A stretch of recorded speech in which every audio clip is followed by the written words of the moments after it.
Hello dear nursing aspirants, welcome to Ganesh Nursing Academy. Today I am going to discuss some of the important MCQs on types of eye fluids.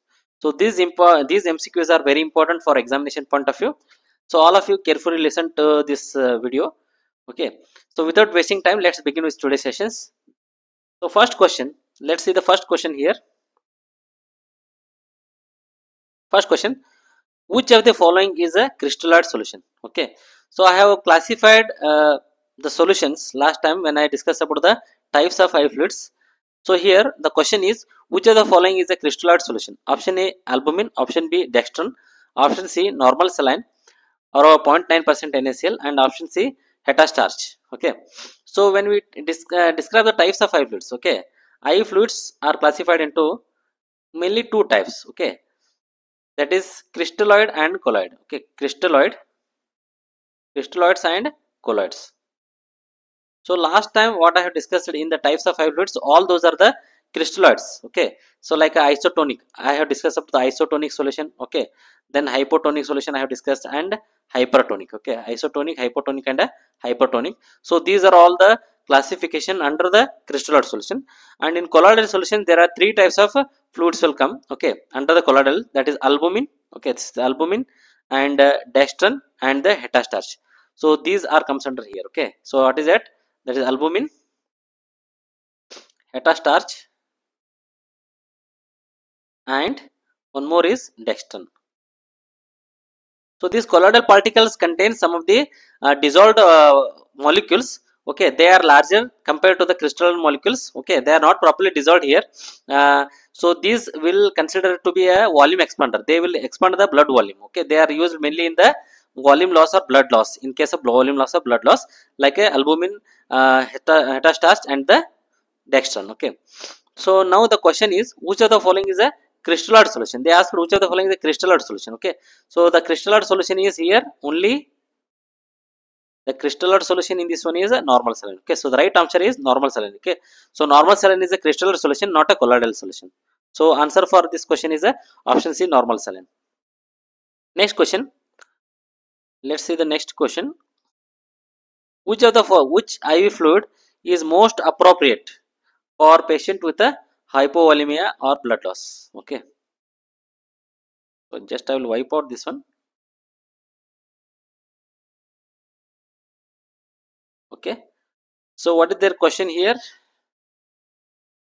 Which IV fluid is most appropriate for a patient with a hypovolemia due to blood loss? Okay, due to road traffic accident, okay, or during the childbirth, that is postpartum hemorrhage. Okay, or it may be due to surgical, during the surgery if there is excessive blood loss. Okay, so this will, if there is a blood loss that occurs due to hypovolemia that occurs due to blood loss, which fluid is most appropriate? Okay, because immediately we may not get a blood to transfuse. So first we have to try to expand the volume of the blood by administration of fluids. Okay, so I have already discussed in the last video, that is types of eye fluids. The most appropriate eye fluid, okay, the most appropriate eye fluid for a hypovolemia due to blood loss is, it is a isotonic solution. Okay, so in that isotonic solution, this ringer lactate is the correct one. Okay, even though D5 is also isotonic solution, okay, but it is not preferred one. So ringer lactate solution is the best one to correct the hypovolemia due to blood loss. Okay, so other option, that is a D5, it is not preferred for the hypovolemia. Okay, and 0.45 NaCl, it is this is a hypotonic solution, this is a hypotonic solution. Okay, it is a hypotonic solution, and this is a hypertonic solution. Okay, so these fluids are not preferred here. So which fluid is preferred for the patient with hypovolemia due to blood loss? It is a ringer lactate. Okay, or lactate ringer. Lactated ringer is a solution that is preferred during the hypovolemia due to blood loss. Let's see next question. Which of the following is a fluid? Okay, which of the following fluid is a hypotonic? Okay, so D5, it is a isotonic fluid. Okay, D5, you know, it is isotonic solution. Okay, and 0.9% NaCl, that is normal saline, it is again a isotonic solution. It is an isotonic solution. 0.45 NaCl, it is a what is called, it is a 0.45 is, it is a hypotonic solution. It is a hypotonic solution, and 3% NaCl is a hypertonic solution. Okay, so this already I have discussed in the types of eye fluids. If you are not well oriented with this one, you can go and see my video. That is, I have discussed about the types of eye fluids. Okay, so which of the following is a, which of the following fluid is a hypotonic? It is a 0.45% NaCl, that is half NaCl. The half NaC is a hypotonic solution. Next question, what is the primary indication for administering hypotonic solution? Okay, what is the primary indication for administering hypotonic saline? Okay, that is NaCl. So NaCl is administered in the hypotension. Option B, hyponatremia. Option C, dehydration. Option D, hyperkalemia. So I have already discussed in the types of fluids that 3% NaCl, that is hypotonic solution, it is mainly used for a hyponatremia with a hemodilution. Okay, whenever there is hyponatremia with a hemodilution, okay, hemodilution. So what happens here? So we use a that is at 3% NaCl. Okay, so 3% NaCl is mainly used. Okay, so what is the primary indication for administering hypotonic saline? That is 3% NaCl. It is mainly indicated in hyponatremia with the hemodilution. Okay, when the patient is having a decrease that is a sodium concentration due to hemodilution, in that condition we have to administer 3% NaCl. Okay, so it is option B is the correct answer. So what is the primary indication for administering hypotonic saline? That is 3% NaCl. It is mainly indicated in a hyponatremia due to hemodilution.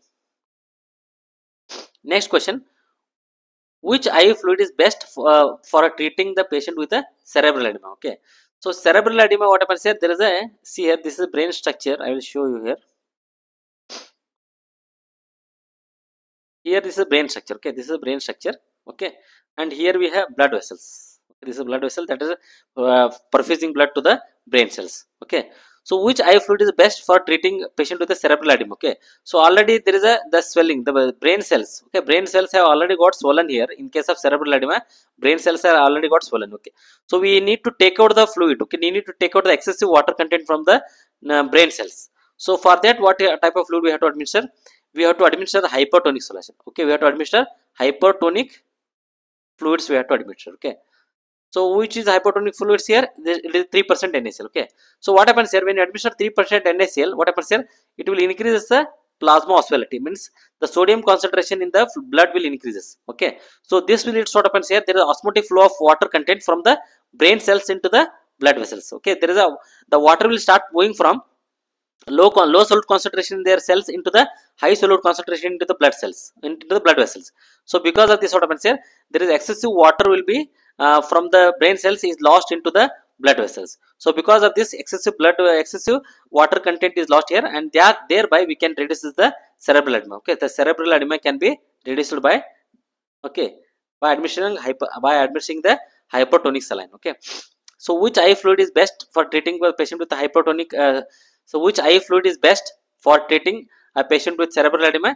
It is a hypertonic saline, that is a 3% NaCl. Okay, so when you administer this 3% NaCl, it increases the solute concentration in the blood or plasma. It increases. So when the solute concentration in the blood or plasma increases, what happens here?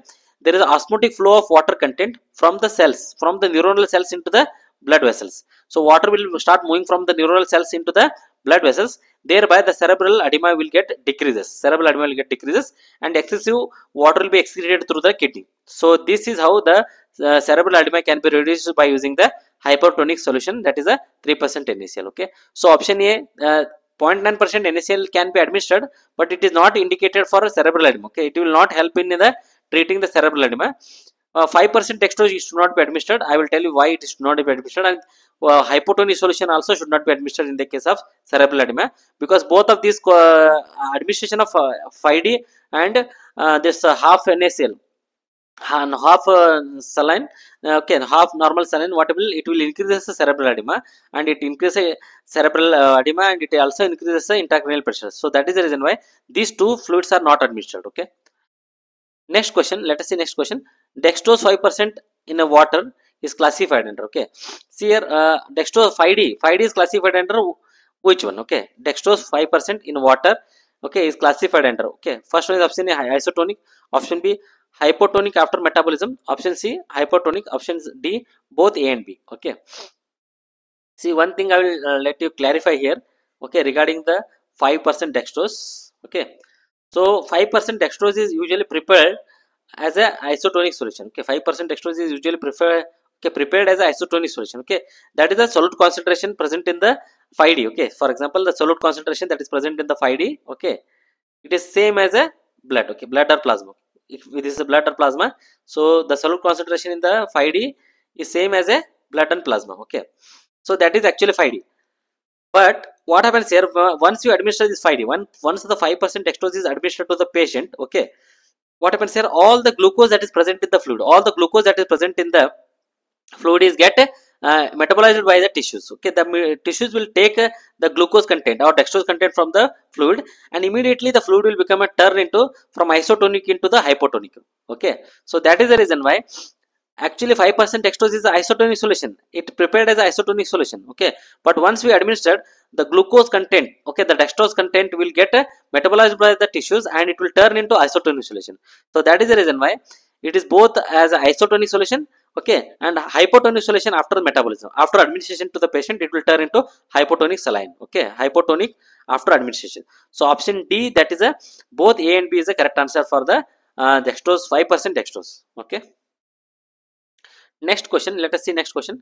Which of the following is a fluid should not be given in a patient with increased intracranial pressure? Okay, so when patient is having a head injury or any reason, so when the intracranial pressure is increased, okay, so which of the following fluid should not be given to a patient with increased intracranial pressure? Okay, option A, 0.9% NaCl, it can be given.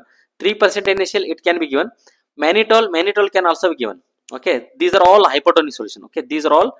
Okay, so this this is not hypotonic solution. Okay, so 3% NaCl is not a hypotonic solution, it is a isotonic. Okay, it is a isotonic solution. So this is isotonic solution, can be given in increased intracranial pressure. This is a hypotonic solution. Actually, it is preferred one to reduce the to reduce the cerebral edema. And mannitol is also given in case of it is also hypotonic solution. It is also hypotonic solution which can be given in to reduce the cerebral edema. But this 5D, okay, what is that? This 5D should not be given in a patient with a increased intracranial pressure. Okay, so see here, this is a brain structure. Okay, this is a brain structure here, and here we have a blood vessels. Okay, this is blood vessels which are supplying blood to the brain. Okay, so here, so what happens here when you administer this 5D, when you administer this 5% dextrose, after administration, what happens here?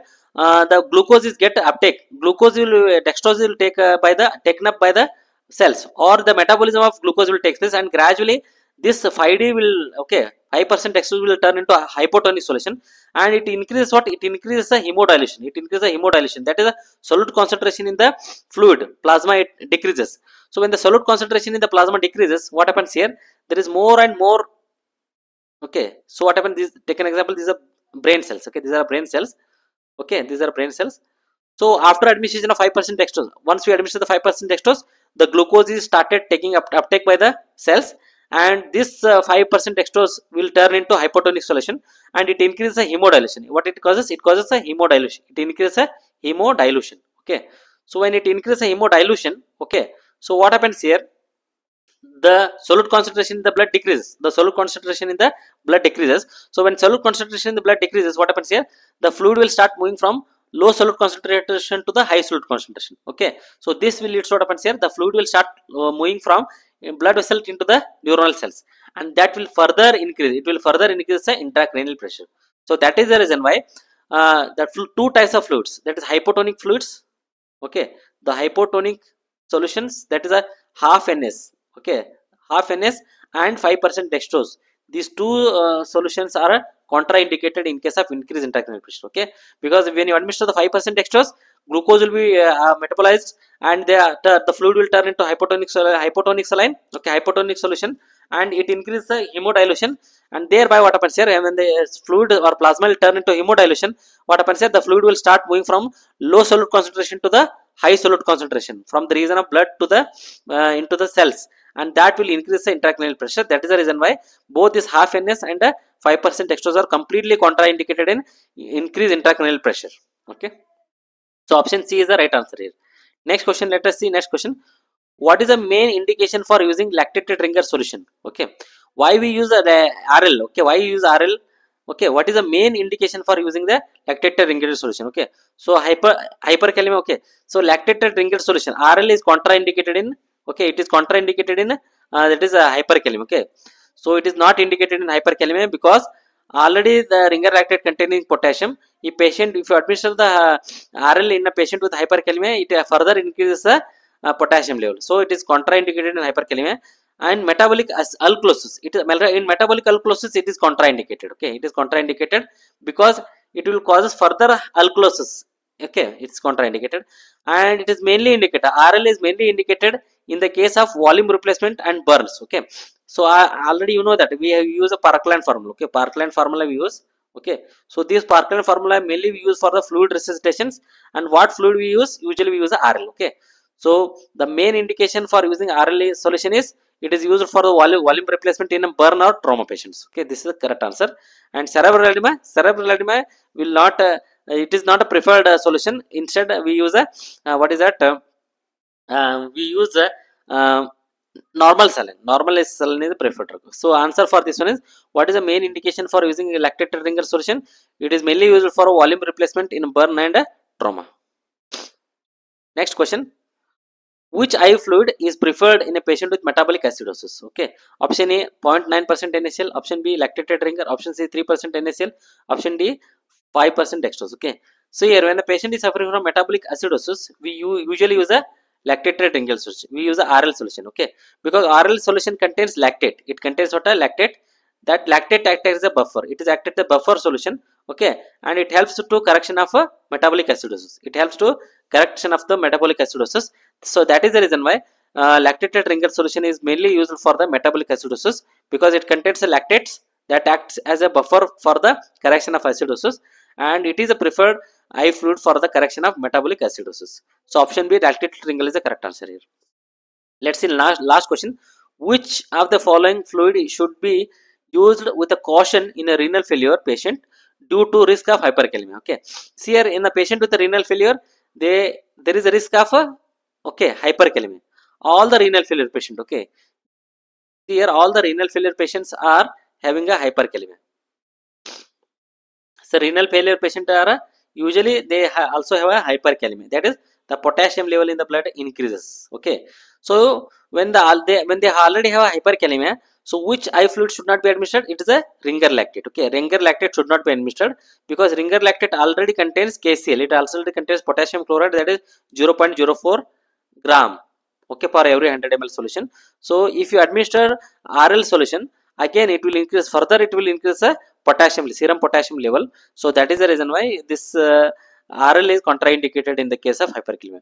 So which of the following fluid should be used with caution? Okay, in a renal failure patient due to hyperkalemia. Okay, it's mainly a ringer lactate that contains a KCl, that potassium chloride 0.04 gram. Okay, so it should be used cautionly, or it can be contraindicated in a patient with a hyperkalemia. Okay, so this fluid is option C is the correct answer here. That lactated ringer should be contraindicated or should be used very cautiously in a patient with a hyperkalemia due to the risk of hyperkalemia. So thank you very much.